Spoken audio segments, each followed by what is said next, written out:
Hello there. Today we are reading The Lost Sheep by Joyce, Davidson. A little girl named Alice was content as she could be as she read her Bible storybook beneath a shady tree. That day she chose to read about a sheep that strayed away, a story Jesus chose to tell his followers one day. As she read her book and looked at all the pictures in it, her friend, the airmail bird, stopped by. He only stayed a minute. The airmail bird gave her a note, then waved his wings goodbye. As Alice read this little note, he flew off in the sky. Reading is the magic key to take you where you want to be. Her storybook became a screen. The screen grew tall and wide, and Alice took a little walk to Bibleland inside. She went back to Jesus' time, and much to her surprise, the story she was reading came to life before her eyes. Alice saw that Jesus was sitting on a rock. The crowd around him quieted so all could hear him talk. Jesus was a teacher. He was well known far and wide. And everywhere he came to speak, the crowds gathered at his side. He welcomed everyone to him, the children and the old. Even thieves and other sinners were welcomed to the fold. Why, listen to this teacher, called someone in the crowd. He loves thieves and sinners, he shouted very loud. To answer this objection, Jesus told this little tale, which shows how God, our shepherd, loves his people without fail. A shepherd tended to his flock outside of Galilee. He saw that they were fed and clean and healthy as can be.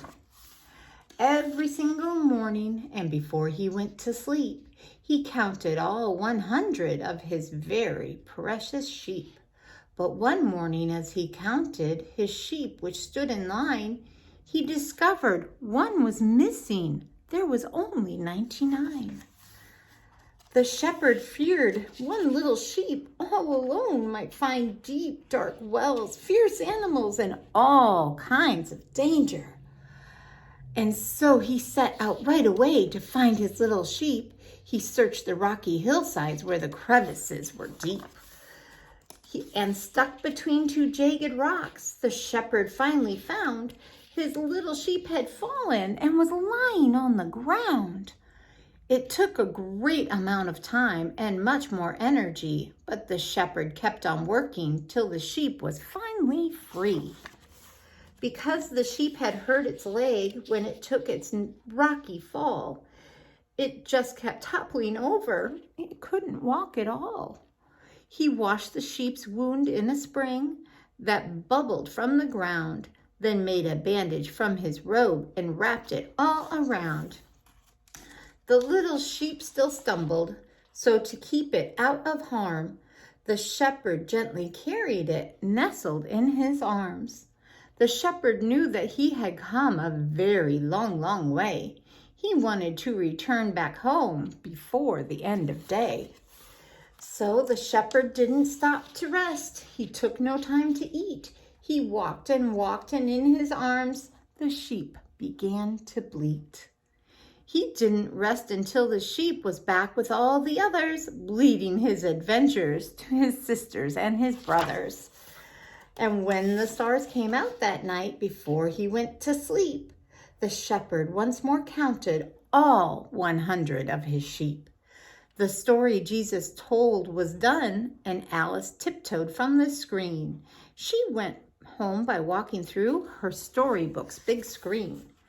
Alice went inside her house. She put her book away and thought about what she had learned in Bibleland that day. Like the loving shepherd, Jesus counts us one and all. He'll stop to pick us up, even if we trip and fall. He'll gather us into his arms. He'll hold us close, and then he'll stay with us and guide us back to God's home again. People are like little sheep. God won't be happy till each and every one of us knows his way and will. And Alice thought, how glad I am to be God's little lamb, For the more I know his loving ways, the happier I am. The end. I hope you know that God loves you and that he would go to all ends of the earth to have you in his home. And make sure that you are kind to others and love every single one of Jesus' sheep. Bye.